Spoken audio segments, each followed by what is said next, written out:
Hello my dear friend. और आज के इस वीडियो में हम लोग साधारण ज़मानत और अग्रिम ज़मानत के बारे में विचार करेंगे। जैसा कि आपको एक नोट लिख करके मैंने आपके सामने स्क्रीन के सामने पहले से रख दिया है ताकि आप क्वेश्चन आंसर्स आसानी से कर सकते हो। जो आपके ये पार्ट थर्ड के जो एग्ज़ाम होते हैं इसमें सेमेस्टर 5 में आपसे साधारण ज़मानत और अग्रिम ज़मानत से रिलेटेड जब आपका सिलेबस इसमें रहता है तो उसमें इन बातों पर पूछा जाता है आपसे सवाल। और कुछ लोग जो जिनको कि रेगुलर बेल और इनरेगुलर बेल में समझ में नहीं आता है तो उनके लिए भी ये हमारे पास एक कंटेन है। इसमें मेरा फेस तो आपको नहीं दिखेगा, लेकिन मैंने क्या किया है कि पहले से इसके क्वेश्चंस आंसर टाइप से मैंने लिख करके रखे हैं और आपको समझाने के लिए। तो आप इस वीडियो में अंत तक ज़रूर बने रहिएगा ताकि मैं आपका पूरा कॉन्सेप्ट क्लियर कर सकूं। तो सबसे पहले साधारण ज़मानत जो होता है, साधारण ज़मानत को रेगुलर बेल कहते हैं। ये क्या होता है? तो ये जो साधारण ज़मानत होता है, ये कोई भी व्यक्ति यदि जेल में पहले से बंद है, यानी कि ज़मानत का साधारण आदेश गिरफ्तारी के पश्चात दिया जाता है, यानी कि गिरफ्तारी किसी की हो गई है उसके बाद ये जो आदेश है वो दिया जाता है। यहाँ पर जो मूल बातें हैं वो है कि गिरफ्तारी के पश्चात, ये जो है गिरफ्तारी के पश्चात ये ज़मानत फाइल होता है।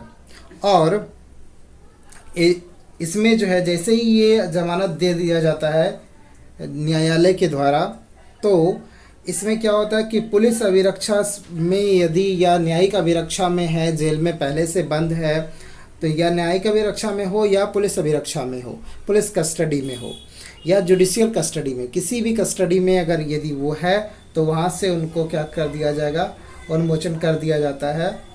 इस अनुमोचन अभिप्रेत होता है, यानी कि उसको बॉन्ड पे जो है वो छोड़ दिया जाता है। ठीक है। उसके बाद क्या है, इसमें ये पहला वर्ड्स इसके बीच के डिफरेंस को समझाता है कि इसमें हमेशा गिरफ्तारी के बाद की घटना ये होती है, याद रखेंगे। और इसके बारे में आपको कहाँ पर वर्णन मिलेगा, तो सीआरपीसी का सेक्शन जो है 436 जब जाएंगे तो वहाँ पर इसके बारे में आपको पता चलेगा, बेल के बारे में। अब हम लोग आते हैं कि अग्रिम जमानत क्या है। तो अग्रिम जमानत यह आदेश जो है गिरफ्तारी की आशंका जिस समय होती है कि किसी व्यक्ति के ऊपर कोई एफआईआर दर्ज होती है और उसे लगता है कि पुलिस हमें क्या कर देगी, गिरफ्तार कर देगी। तो यहाँ पर देखिए इस बात का जिक्र है कि आशंका से, यदि उस व्यक्ति को लगता है कि हमारी गिरफ्तारी हो सकती है तो उसकी आशंका को देखते हुए इन बातों को यहाँ पर आशंका है और गिरफ्तारी के समय ही ये प्रभावी होती है। मतलब क्या, जैसे कि मान लो कि इसको किसी को अग्रिम जमानत मिल गई है तो वो अग्रिम जमानत का जो उसके पास आदेश है वह दिखा सकता है गिरफ्तारी के समय में कि देखिए मुझे जो है अग्रिम जमानत मिल चुका है। ठीक है। इस केस में तो वहाँ पर उसे गिरफ्तार नहीं किया जाएगा। अब क्या है कि साधारण जमानत के मामले में अभियुक्त पर किसी अपराध का जो है अभियोग होता है। मतलब क्या, अभियोग इसमें पहले से हो जाता है, कोई भी अपराध जो है ना इस पर अभियोग लग चुका होता है। किसके ऊपर? साधारण जमानत में किसी व्यक्ति के ऊपर जिसका आप जमानत के लिए आवेदन फाइल किया गया है उसके बाद।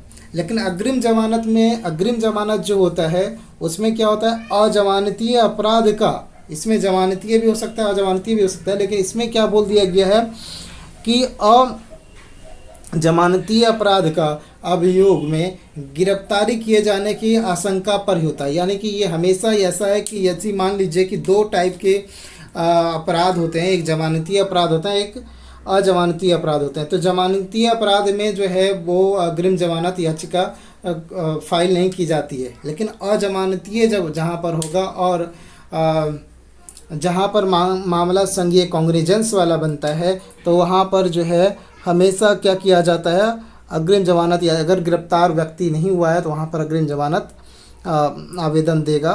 तो वहाँ पर बोला गया है कि अजमानतीय अपराध में के अभियोग से में गिरफ्तारी किए जाने की आशंका से पहले जो है ना ये चीज़ फाइल कर सकते हैं आप, और वहाँ पर इसका काम आएगा। अगला इसमें बोला जा रहा है कि साधारण जमानत में सामान्यतः लोक अभियोजक को सूचना दिया जाना आवश्यक नहीं है। क्यों नहीं लोक अभियोजक को सूचना देना आवश्यक है? क्योंकि रेगुलर बेल में जो है क्या होता है कि उनको ये इन्फॉर्मेशन पहले से पता रहता है उनको, लोक अभियोजक को, कि फलाना फलाना केस है, फलाना व्यक्ति जेल के अंदर में गिरफ्तार है। यदि अगर बेल मिल गया तो उनको जब वहाँ पर जो है सूचना देना कोई आवश्यकता नहीं है कि उसे सूचना दिया ही जाए। अगर जमानत मिल चुकी है तो हम क्यों सूचना देंगे लोक अभियोजक को कि मुझे जमानत मिली है। वहाँ पर सूचना देना कोई ज़रूरी नहीं, उनको पता चल जाता है कि फलाना केस में जो है उनको जमानत मिल चुका है। लेकिन इसके साथ क्या है कि इसमें लोक अभियोजक तथा पुलिस अधीक्षक को यानी कि एसपी तक को ये सूचना दिया जाना जरूरी हो जाता है कि कि हमें अंतरिम जमानत मंजूर हो गई है। यानी कि अंतरिम जमानत मंजूर यदि हो जाती है तो वहाँ पर लोक अभियोजक को और पुलिस अधीक्षक को यह सूचना दिया जाता है। यह सूचना जो है न्यायालय की तरफ से दी जाती है, ये नहीं कि अभियुक्त की तरफ से दिया जाएगा। यह सूचना न्यायालय की तरफ से सूचित किया जाता है पुलिस अधीक्षक को और लोक अभियोजक को कि फलाना केस में जो है अग्रिम जमानत याचिका फलाना व्यक्ति को मिल चुका है। तो इस प्रकार से एक बेसिक डिफरेंस जो है वो मैंने आपको यहाँ पर समझाया कि एक साधारण जमानत और अग्रिम जमानत में क्या अंतर होता है। आप इसे नोट डाउन कर सकते हैं। यदि आपके क्वेश्चंस वगैरह आपसे पूछे जाते हैं, आप एग्जामिनी हो, एलएलबी के छात्र हो या एलएलबी में खास करके ये पूछा जाएगा, तो एलएलबी के अगर छात्र हो तो वहाँ पर आपको ये नोट्स टाइप से काम देगा। और यदि आपको इससे रिलेटेड कुछ और जानकारी चाहिए होगा तो आप जो है हमसे कांटेक्ट कर सकते हैं। किसी भी वीडियोस में आप कमेंट करिए। इस पे जो है 2 टाइप के वीडियोस मैं अपलोड करता हूँ। एक साइंस सेक्टर से रिलेटेड यानी कि एजुकेशन से रिलेटेड हमारा वीडियो रहता है, और हमारा लॉ सेक्टर से मैं अपने पहलू को आपके सामने में रखता रहता हूँ। तो आज के इस वीडियो में इतना ही। तब तक के लिए जय हिंद, जय भारत।